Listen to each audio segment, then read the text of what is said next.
Se Deus criou Satanás perfeito, de onde veio o seu mal? Se Deus é perfeito, como o mal entrou no mundo? De onde veio o desejo inicial de maldade de Satanás? Como todos os anjos, Deus criou inicialmente Satanás por meio do ministério de seu Filho Jesus Cristo, conforme confirmado em João 1, versículos 1 a 3. No começo, aquele que é a palavra já existia. Ele estava com Deus e era Deus. Desde o princípio, a palavra estava com Deus. Por meio da palavra, Deus fez todas as coisas, e nada do que existe foi feito sem ela. Todas as criaturas devem sua existência a Deus, e nada foi criado sem Ele. Importante destacar que todas as criações de Deus eram perfeitas, inclusive Lúcifer, que mais tarde se tornaria Satanás. Se é assim, como a imperfeição e o mal entraram no mundo? Como a humanidade e até mesmo alguns anjos se corromperam? Como Satanás se tornou maligno? Hoje vamos refletir sobre essas perguntas. A queda de Satanás da graça é verdadeiramente notável. Para entender isso, vamos ouvir como o profeta Isaías falou sobre a origem e a queda de Satanás. Como você caiu dos céus, ó estrela da manhã, filho da alvorada. Como foi atirado à terra, você que derrubava as nações, você que dizia no seu coração, subirei aos céus, erguerei o meu trono acima das estrelas de Deus, eu me assentarei no monte da Assembleia, no ponto mais elevado do Monte Santo, subirei mais alto que as mais altas nuvens, serei como o Altíssimo, mas às profundezas do Sheol você será levado, irá ao fundo do abismo. Ezequiel pintou uma imagem ainda mais surpreendente do estado original, perfeito de Satanás e sua queda no abismo. Ele disse de Satanás: estavas no Éden, jardim de Deus, de toda pedra preciosa eras coberto, sardônica, topázio, diamante, turquesa, ônix, jaspe, safira, carbúnculo, esmeralda e ouro. Em ti se faziam os teus tambores e os teus pífaros. No dia em que foste criado foram preparados. Tu eras querubim ungido para proteger, e te estabeleci. Permanecias no monte santo de Deus, no brilho das pedras andavas. Perfeito eras nos teus caminhos, desde o dia em que foste criado, até que se achou iniquidade em ti. Na multiplicação do teu comércio, encheram o teu interior de violência, e pecaste. Por isso te lancei profanado do monte de Deus, e te fiz perecer, ó querubim protetor, do meio das pedras afogueadas. Quando Satanás se rebelou contra Deus, não apenas trouxe a ira de Deus sobre si mesmo, mas também convenceu uma parte dos anjos a se juntarem a ele contra Deus. Algumas estimativas sugerem que cerca de 1/3 dos anjos seguiram Satanás em sua rebelião. Neste ponto, Satanás e seus anjos se tornaram verdadeiramente malignos e opostos em relação a Deus, ao seu plano divino e aos seres humanos que ele criou. A palavra perfeição captura as qualidades pessoais e morais excepcionais de Satanás em sua criação. Ele não era apenas cheio de sabedoria, mas também irradiava uma beleza deslumbrante. Possuía o selo da excelência, sendo perfeito em beleza e irrepreensível em seus caminhos desde o dia de sua criação. Tanto Isaías quanto Ezequiel testemunham que ele ocupava a posição mais elevada entre todos os seres criados no universo. Fica claro também que ele tinha um relacionamento especial e próximo com Deus. Ele residia na montanha sagrada de Deus, que simboliza o lugar da glória visível de Deus.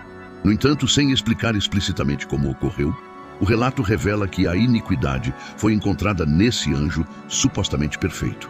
Como isso aconteceu? A melhor pista pode ser encontrada em Ezequiel 28:17, onde afirma: você ficou orgulhoso por causa da sua beleza, e a sua fama o fez perder o juízo. Então, eu o joguei no chão a fim de servir de aviso para outros reis. Devido à natureza orgulhosa e egocêntrica de Satanás, sua sabedoria foi ofuscada. Ele se tornou obcecado consigo mesmo, meditando sobre sua própria beleza em vez de focar na glória de Deus. Isso levou à sua queda. Essa história destaca o perigo do orgulho e da auto-obsessão. Em Lucas 10:18, Jesus descreveu testemunhar a queda de Satanás do céu como um relâmpago. Para entender plenamente o que Jesus quis dizer, vejamos o contexto em que ele fez essa revelação. Foi quando os 70 discípulos retornaram após Jesus tê-los enviado para evangelizar e preparar o caminho para Jerusalém. Ao voltarem, estavam cheios de alegria e talvez orgulho pessoal. Eles relataram a Jesus: Senhor, até os demônios se sujeitam a nós em teu nome. Foi então que Jesus os advertiu contra o orgulho, dizendo: eu vi Satanás cair do céu como um relâmpago. Jesus estava alertando contra o orgulho excessivo, indicando que o prazer com sua autoridade sobre os demônios não deveria levá-los a um orgulho excessivo. O orgulho é um pecado que pode levar a outros pecados, assim como o excesso de arrogância causou a queda de Lúcifer e sua expulsão do céu. Os discípulos deveriam ter cuidado para evitar esse perigo em seu ministério. Lúcifer havia se exaltado devido ao seu orgulho, e eles deveriam aprender com sua queda e permanecer humildes em seu ministério. Como consequência de sua má conduta e rebelião, Deus destronou Satanás, e ele foi expulso de sua posição privilegiada no Monte Santo de Deus, e veio para a terra após seu pecado original. Seu castigo o aguarda na forma de fogo eterno, como mencionado em Mateus 25:41. Satanás trouxe o mal para o mundo, mesmo sendo perfeito em sua criação, porque o mal se originou nele à medida que ele desenvolveu orgulho e arrogância, transformando algo de beleza e perfeição em pecado e imperfeição. Eis algumas das coisas que o orgulho levou Satanás a contemplar e tentar contra Deus. 1. Ele disse: subirei aos céus, mesmo já tendo acesso à presença de Deus. Satanás buscava residir no lugar de Deus. 2. Erguerei o meu trono acima das estrelas de Deus. A referência às estrelas simboliza os anjos, e Satanás desejava elevar sua autoridade acima de outros seres celestiais. 3. Eu me assentarei no monte da Assembleia. Isso indica que Satanás aspirava a governar sobre todos os assuntos. 4. Serei como o Altíssimo. Esta afirmação representa o auge de sua autoafirmação e rebelião, mostrando sua audaciosa ambição de ser igual a Deus. Devido à rebelião causada por seu orgulho e autoabsorção, a personalidade de Satanás sofreu uma mudança profunda, passando de perfeita para imperfeita. A santidade que ele uma vez obtinha de seu Criador foi perdida, e a corrupção tomou seu lugar. O momento exato da queda de Satanás não é explicitamente revelado na Bíblia.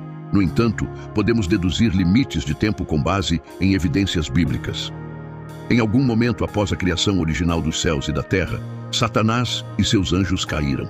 Permanece incerto se Satanás caiu antes ou depois da criação da humanidade, mas está claro que sua queda ocorreu antes de Gênesis 3, onde é registrada a tentação de Adão e Eva. Satanás enganou com sucesso e seduziu alguns anjos a se juntarem a ele em sua rebelião, levando à sua decadência moral permanente.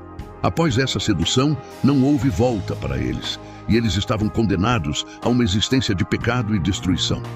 O livro de Apocalipse 12:4 descreve simbolicamente como 1/3 das estrelas do céu, representando os anjos, foram varridos pelo dragão, Satanás, em sua tentativa de frustrar os planos de Deus. É crucial lembrar que a mesma Bíblia que registra a origem e a existência do mal também retrata Deus como completamente justo e perfeito em todos os seus caminhos. Ele vê o pecado como extremamente perverso e digno de julgamento. Deus não promove nem perpetua o pecado, como afirmado em Tiago 1:13. Ninguém, ao ser tentado, diga: Deus está me tentando, pois Deus não pode ser tentado pelo mal, e a ninguém tenta. A tentação não provém de Deus, mas surge de nossas próprias fraquezas. Deus está além da tentação, e ele não tenta ninguém. Satanás, com sua beleza, tornou-se uma fonte de orgulho que, no final das contas, levou à sua expulsão da presença de Deus. Seu próprio orgulho e autoimportância levaram à corrupção de sua mente.